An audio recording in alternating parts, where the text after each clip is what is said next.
Welcome to the kickoff meeting for the Southwest 10th Street Connector Project Development and Environment, or PD&E study. This project is being conducted by the Florida Department of Transportation under Financial Management Number 439891-1-22-02. Tonight we will discuss the Southwest 10th Street Connector PD&E study from the Turnpike Sawgrass Expressway to I-95.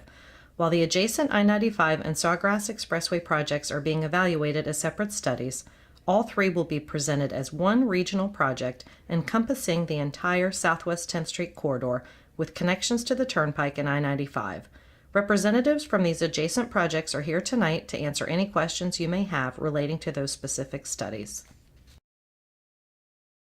This presentation will briefly review the Southwest 10th Street project history, the Metropolitan Planning Organization, or NPO Consensus Study, activities that have occurred since the NPO Consensus Study, and describe the PD&E process and what will be evaluated as we proceed with the Southwest 10th Street Connector PD&E study.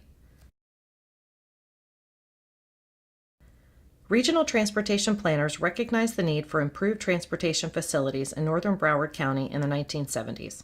In the early 1990s, FDOT completed a PD&E study to connect the Sawgrass to I-95 along Southwest 10th Street. The project was not advanced, however, mainly due to community concerns.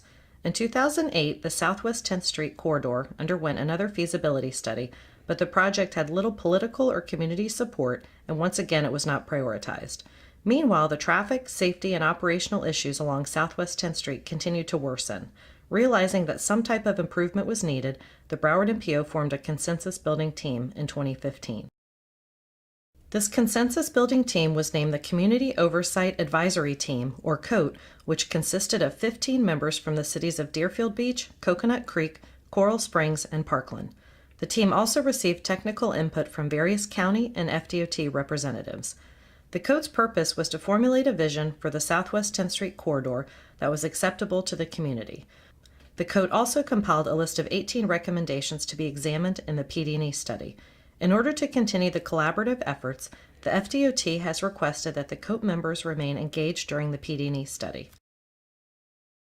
The COAT's recommendations were formalized in a report and presented to the Broward NPO in 2016.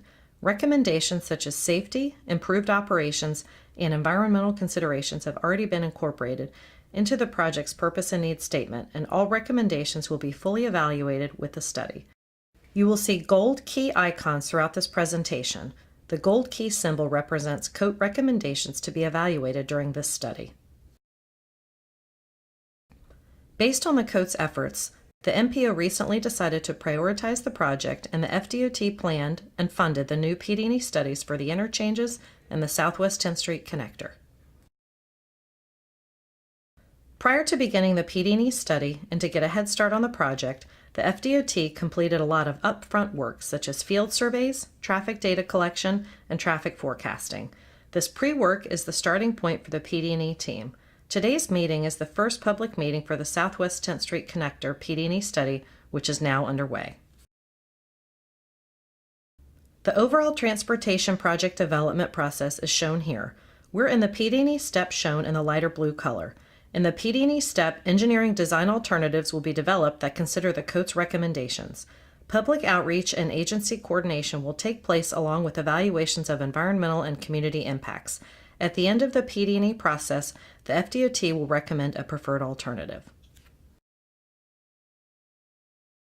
A project development and environment study is the step after a planning study, but before a project enters into the design phase. A PD&E study must follow National Environmental Policy Act or NEPA requirements. During the PD&E study, all social, environmental, and engineering analyses are performed and documented regarding the proposed transportation improvement. These analyses will support decisions regarding basic design concepts and identify a preferred alternative. Since a PD&E study is not a final design project, some elements are developed to a conceptual level of detail and must be further coordinated later in the design process. Public outreach is a very important component of a PD&E study and also supports the project recommendations. The PD&E process is further broken down in this graphic. We're currently at steps 2 and 3, conducting the kickoff meeting and performing the engineering and environmental analyses.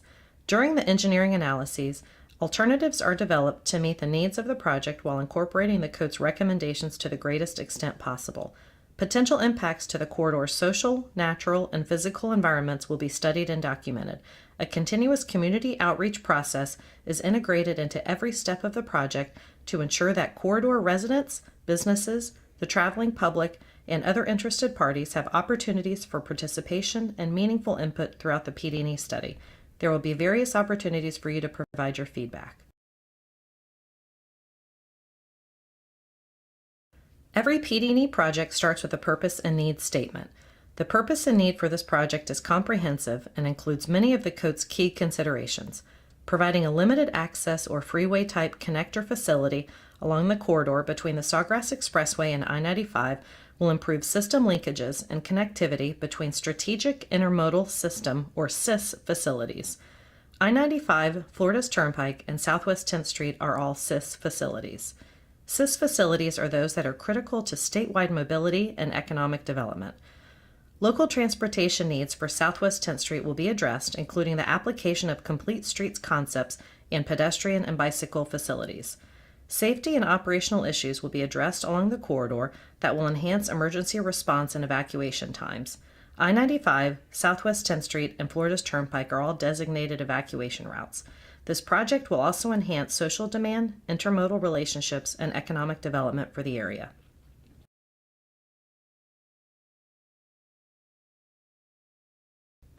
As illustrated here, the Southwest 10th Street corridor represents a gap in the existing and future regional express lanes network.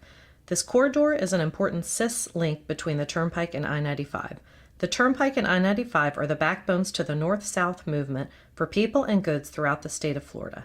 Implementation of an express lanes corridor roadway, along with an improved local roadway along Southwest 10th Street, addresses other key code recommendations and will complete the regional network and promote mobility and economic vitality of the area. The crash rate along the Southwest 10th Street corridor is higher than the state average. On average, there are 103 crashes with 105 injuries yearly. These crashes represent an economic loss of approximately $15 million per year. 3 intersections, Powerline Road, Southwest 24th Avenue, and Military Trail, are on the state's high crash location list. Operational issues must also be addressed with any proposed improvement. Current traffic patterns indicate heavy eastbound traffic in the morning that backs up onto the Sawgrass Expressway. In the evening, westbound vehicles spill back onto I-95.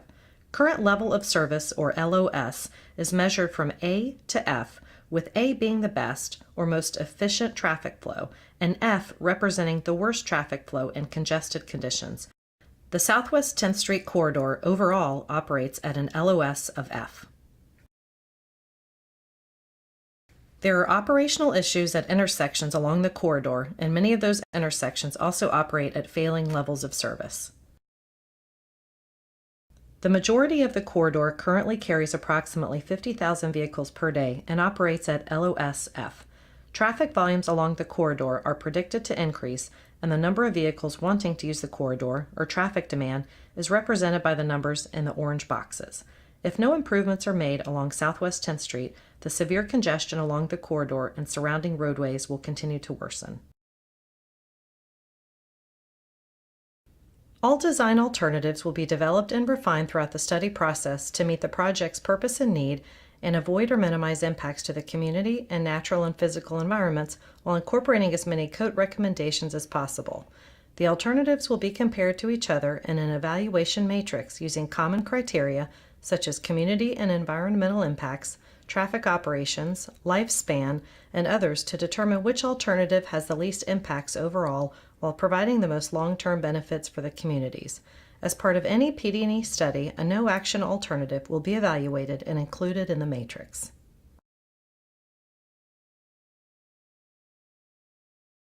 The team will evaluate 2 facilities within the Southwest 10th Street corridor.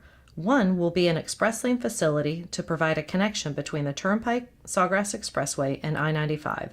Concepts will be evaluated with different entrance and exit ramp locations between Powerline Road and Military Trail for access to and from the express lanes and local Southwest 10th Street. The extent of the below-grade section is being evaluated for the express lane facility and will continue to be developed as the study progresses. The other facility will be a local, lower-speed roadway to serve businesses and communities within the corridor. Bicycle lanes, sidewalks, and other community elements will be evaluated. One concept to be evaluated includes a center express lane alignment with the local Southwest 10th Street located on each side and operating as a frontage road system. This concept is being evaluated with a below-grade section that addresses a key code recommendation. Another concept under development is a northern express lane alignment. This concept locates the local Southwest 10th Street facility on the south side of the express lanes. This alternative is also being evaluated with a below-grade section. Each build alternative will be evaluated as it relates to the natural, physical, cultural, and social environments, with the goal being to avoid or minimize impacts to these resources. Results of the analyses will be documented and reports prepared and available at a later date. Multimodal accommodations such as park and ride lots and transit will be taken into consideration during this study. Noise is a key concern for the communities surrounding the corridor, and a robust noise analysis is being performed. There are 7 residential communities, 3 recreational sites, and 1 commercial site that are noise-sensitive areas. Noise levels will be measured at various locations along the corridor and an analysis performed for each of the concepts. Each alternative will be evaluated to determine if, where, and what type of noise barrier would be the most appropriate for the impacted areas. Noise walls, if required, will be closely coordinated with affected stakeholders. The FDOT has already planned and funded 2 future landscape projects with ample budgets to address aesthetic elements along the corridor for installation immediately after construction of the roadway improvements. As the PD&E alternatives are developed, landscape design concepts will be developed and coordinated. Here is the schedule for the study. The Alternatives Public Workshop is currently scheduled for the spring of 2018. Additional details and plans for the concepts being evaluated will be available for review and comment at that meeting. The public hearing, where the FDOT will recommend a preferred alternative to move forward to the design phase, is tentatively scheduled for the end of 2018. Each of these meetings represents additional opportunities for you to offer feedback. Location and Design Concept Acceptance, or LDCA, signifies the end of the PD&E phase and is scheduled for early 2019. Continuous public involvement is included in the PD&E process. As we move forward, alternatives will continue to be developed and refined, and environmental evaluations will be conducted. Public outreach will be continuous throughout the study, and interested groups are encouraged to contact the project team, who will be available for group meetings. The team looks forward to meaningful stakeholder engagement during the PD&E process and welcomes all input. The Alternatives Public Workshop represents an additional opportunity for you to provide your input and feedback to the team on the engineering concepts being developed. The public hearing is another meeting where you can provide your comments. This project is currently scheduled to begin the final design phase in the spring of 2019. Currently, construction funding is in 2025, but FDOT is working hard to advance funding to get this important connector constructed in order to complete the regional roadway network. This concludes our presentation, and we thank you for attending this kickoff meeting.